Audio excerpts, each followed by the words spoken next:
So we're almost at the point where we can assemble the frames and glue it together. I've just put the frame, dry fitted it together and clamped the joints.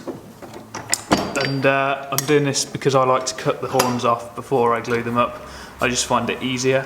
The alternative is to glue and screw it together and then cut the horns off afterwards, either with a hand saw, or you could sit a rail saw on here along this edge and trim from both sides to get a nice accurate cut in line with the jambs. But I like to do it with it off the window and just cut them on the cross cut, and it's all done and dusted. So I just clamp the joints just gently and then tap it up so it seats tightly into the mortise, so the tenon is pushed nice and tight against that mortise. And then we'll just tick it on the outside, because the outside's the part you're going to see, so it's nice and in line, and then that's our cut line to cut the heads and the sills off to length.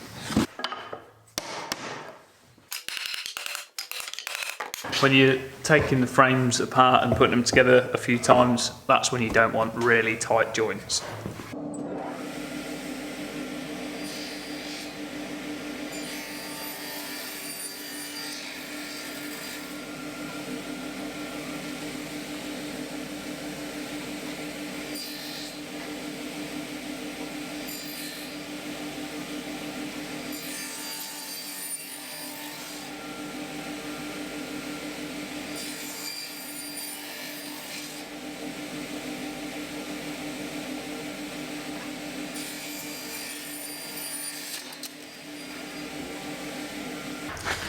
Now we need to drill some holes for these screws to hold the frame together.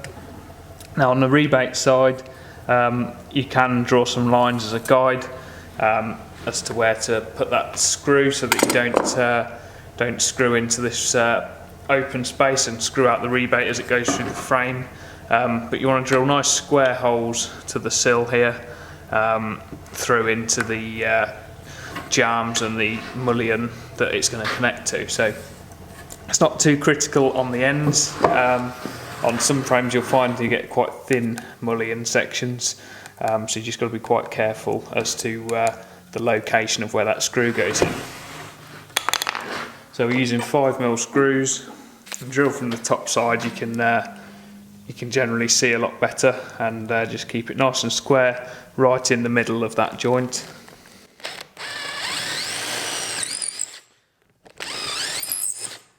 And the same on the inside face, but we've got an extra 15mm of material to play with, so we don't want to screw in the centre of that position the same as that. We can come a bit further across and get it in the centre of that shoulder there.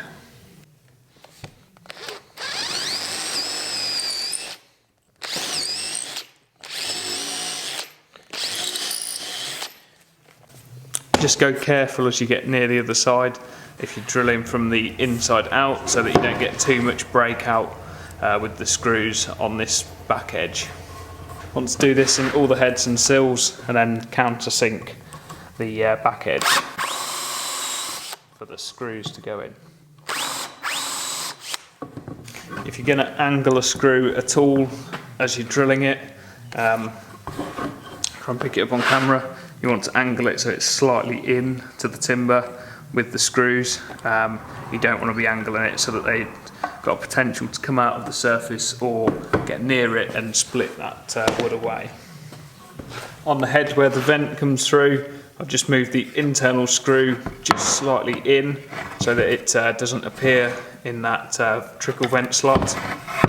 And then the external side screws, the rebate side, I'm just going to make sure that it clears that vent slot there, come slightly forward of it,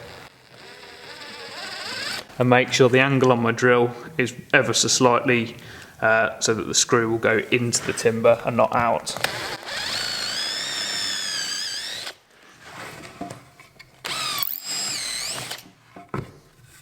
Before assembly, we just want to sand these internal edges. So you've got a few options here. You can use a mechanical, sort of a random orbit sander, and get into there up to that edge, but there's a risk of damaging this corner if it kicks in some way. With a coir, I quite often just use a hand pad because it's quite easy to sand.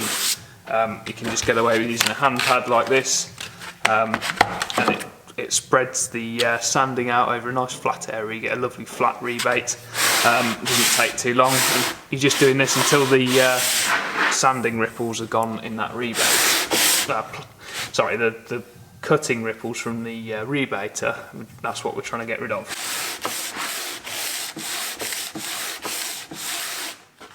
So that's the method with a pad like that. You can use the same pad on the inside of the window here.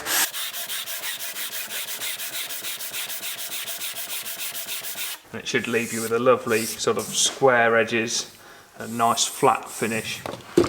The other option is to use the orbit sander. You want to be really careful if you're using an orbit sander. Turn the speed to sort of a medium speed, so it's not slow and catching, but it's not going so quickly that it's going to take too much material off too quick and you're going to lose the squareness of this edge. So you just got to be really careful, set your flatness there with your hands and then just work it quite quickly.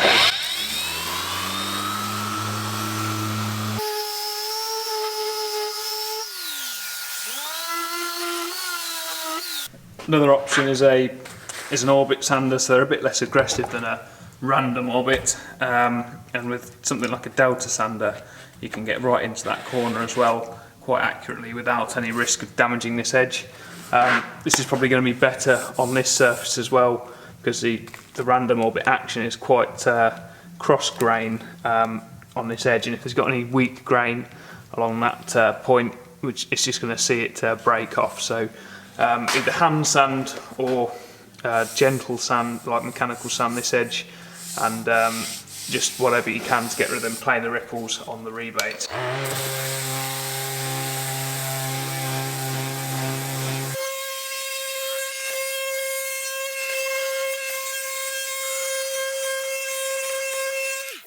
Once you've got rid of the ripples and any pencil lines from setting out, face and edge marks, etc. I've got it's 120 grit or 150 grit in your sanders. You can go higher grit as well if you want a smoother finish, but generally for joinery sort of finishes and the coatings you'll put on top, 120 grit sort of suffices. So again, I think I've got 100 grit in this, but it's quite sort of well scrubbed down, so it's not too aggressive. And just a gentle taking that sharp edge off this rebate face, so that it's not completely sharp. It's got like almost like a 1mm radius on there, just to give it a bit of strength. Then I usually run this down the drip groove as well, like so. It just takes that sharp edge off that point as well.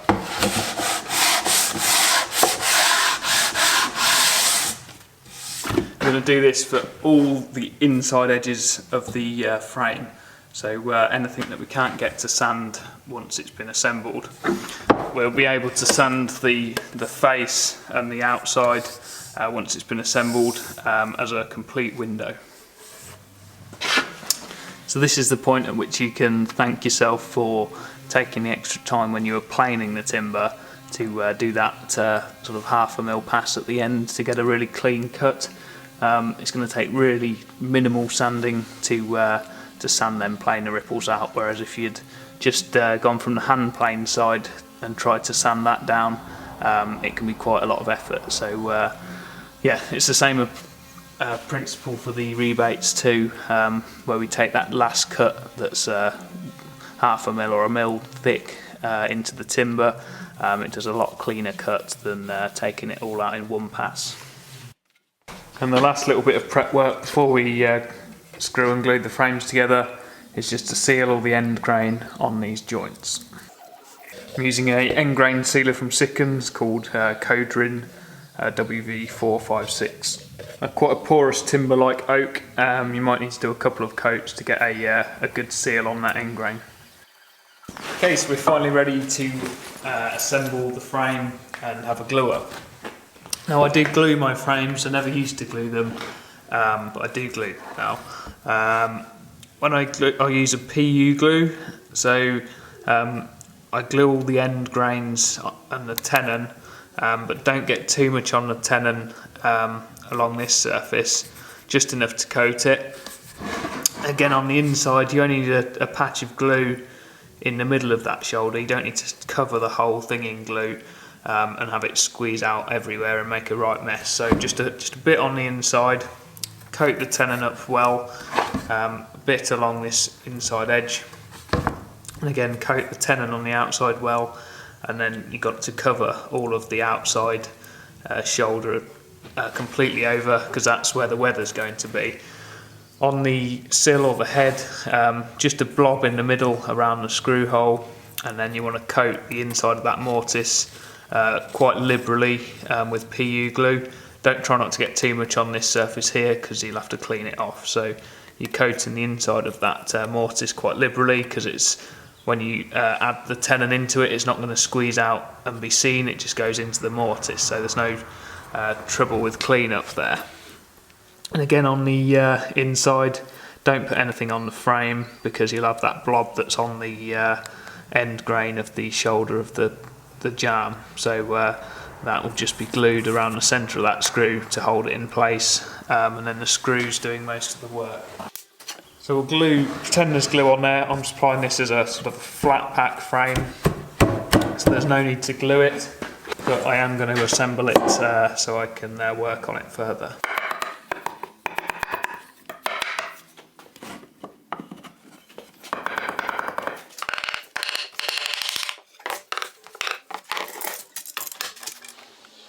So just clamp the joint, again tap it up tight so that the tenon hits into that mortise and there's no gap in the rebate there, and it should be nice and flush with the cut you've done on the sill. Once that is all nice and snug up to that the seat of that mortise, I pilot drill the screw holes. Now I usually keep the pilot drill to the outside of the hole, so when the screw goes in, it's keeping that pressure against the mortise. So keep the tip to the outside, start the cutting, and that should use the screw as a bit of a wedge. And you want to drill, this is a 3mm bit, 3 or 4mm bit for a 5mm screw, and it wants to be the full length of the screw.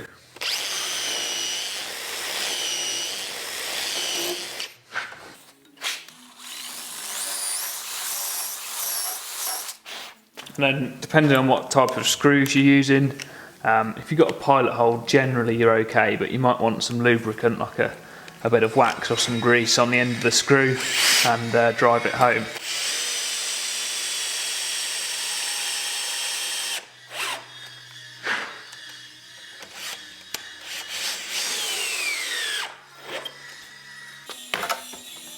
We'll tighten that other screw up when we clamp to the other side of the frame.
You can turn the frame over and screw the other side. On the rebated side you can use an 80 screw, but on the inside where there's a deeper section of timber, I want to use about a 90 or 100mm screw.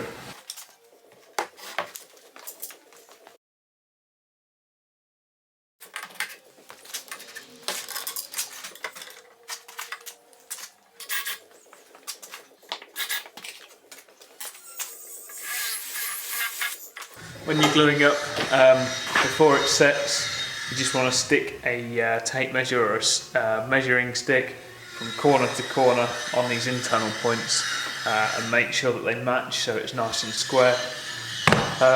If your machinery is all set up square, you shouldn't see a problem.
There we have it. That's the flush casement window frame finished, and if you've glued it at the same time, I've not glued this one, but if you have glued it, it's ready to be cleaned up and then sanded on all the faces. So clean the glue out from everywhere that it's seeped out and is visible. If you've used PU glue, if you're using like a aliphatic resin, like a Type Bond glue, then you want to clean that up while it's still wet, using cold water. So clean the glue off and then give everything a sand on the faces, inside and out, and run around with that 3mm radius router bit on all the outside edges, so all the sides and then along the top, front to back and bottom, etc. Just so you've got nice rounded edges everywhere and nothing too sharp. Next we can move on to looking at making the casements.